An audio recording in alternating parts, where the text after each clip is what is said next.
Hi, welcome to the next instalment of our Touchpoint webinar series. My name's Ryan and I'll be discussing the challenge posed by organisational silos. In this Touchpoint series, we're tackling 3 Touchpoint challenges. In this webinar, I'll be looking at siloed experiences and the challenges that silos present in Touchpoint management. I hope to demonstrate 3 points. Firstly, that key touch points do cross silo boundaries. Secondly, that aligned touch points will need some kind of a shared vision in an organisation. And that thirdly, this is all easier to say, but can be a little bit harder to manage. The first point to make here is that, as we know, consumers themselves do not sit in silos.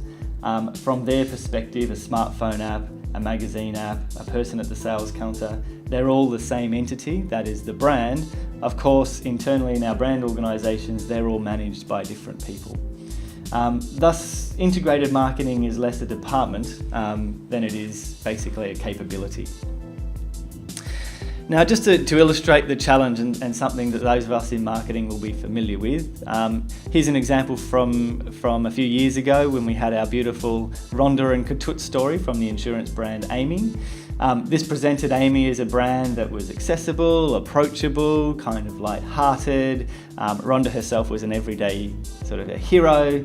And this created a vibe around the brand that, when we had a look at the website of the time, didn't come across in that particular touch point. Obviously, the web team was quite a different team from the team behind the Rhonda and Katut story and creative. So the promise of the brand was not apparent in the consumer experience at the website touchpoint. Another example I love, this one comes from the States. They've created here a new tequila brand. It's different from other tequila brands. It's discerning, it's finely crafted, and they've obviously gone for a certain kind of differentiation. Unfortunately, the social media team don't appear to have been in the workshop that created this brand, and when you look at the way it communicates in social media, it's quite different from the values behind the original idea of the brand, and we're communicating in very generic tequila terms in social media.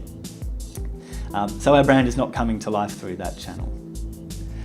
A familiar challenge, and one way to overcome it, or one important way to overcome it, can be a brand purpose. A brand purpose is something that is being proven to help brands grow. But the function of a brand purpose for our purposes today is that a powerful and clear brand purpose improves alignment throughout the organisation and ensures consistent messaging across touchpoints. This is an observation that comes from a Harvard Business Review article supported by some research from marketing consultancy Vermeer.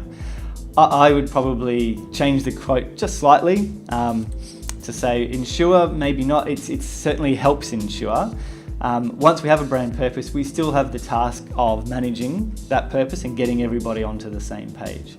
So if you were trying to get different functions in an organisation onto the same page, it helps to have a map to help navigate the intangible meaning of your brand's purpose. I'd like to propose just such a map. It's based on Jungian psychology. Many of you will have seen it before. In that it says that all human beings have the need to both stand out as individuals, to be unique and special, but the polar opposite need to belong and to fit in. So these are different types of personality expressions, and different brands can tap into those through the symbology that they express in their touch points, in this case the logo. So American Express feels far more assertive than the warm intermingling colours of MasterCard. The next dimension to this one is basically extroversion versus introversion. Extroversion being the higher energy expression that we can symbolically gain from the 7-Up logo, relative to the more tranquil expression of Air New Zealand. So this gives us a framework around which we can help to understand what a brand might mean symbolically, and to then help us communicate that symbology across touch points. So in that red space there, that's a bold, dynamic style of a brand, extroverted, assertive, like a Nike would do. The opposite of that might be a caring, sensitive brand such as Dove. An assertive brand, BMW is a good example of that. McDonald's would be over there as approachable on the left. Controlled and competent brands such as Audi are very different from brands like Coca-Cola. So if we can express our brand purpose and then define what we want that to feel like, we're now in a better position to help people across our silos manage our brand expression. So let's imagine in an ideal world that we have all departments in our organisation with two key bits of information. First of all, which of the 20% of their touch points deliver 80% of the impact for the brand. Those touch points will cross silos from TVC to shelf, they'll cross marketing and sales. And the second piece of information is what our brand purpose is and what that feels like. So therefore, all of our executions across all touch points coming from all departments should feel a certain way.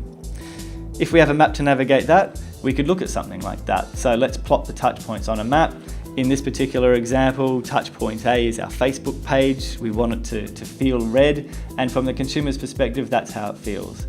Of our two pack design options, A and B, pack design option A is more in line with our brand ambition and our brand purpose. The in-store activation is in a different space altogether, and we'll need to look at revising that. So if we were able to magically achieve alignment in touchpoint execution, we might be able to become a brand like Bunnings. We all know Bunnings, it's a successful brand, and it feels a certain way at every touchpoint, from its TV ads that have its everyday heroes telling us about the virtues of the brand and its low prices, the website experience, the in-store experience, the Saturday sausage sizzle. They all feel like a very consistent brand, and we know what it stands for. If you're not a Bunnings guy, then perhaps Aldi is more your speed. It's another brand that does a very good job of feeling the same and expressing its brand purpose across all of its touch points. So to sum up with three key pieces of advice, the first would be to harmonise the insights and the KPIs across the different silos.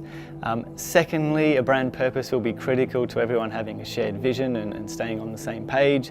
And thirdly, some kind of objective criteria to assess brand fit in each touch point will be critical to achieving consistency across all those different touch points. Thank you very much.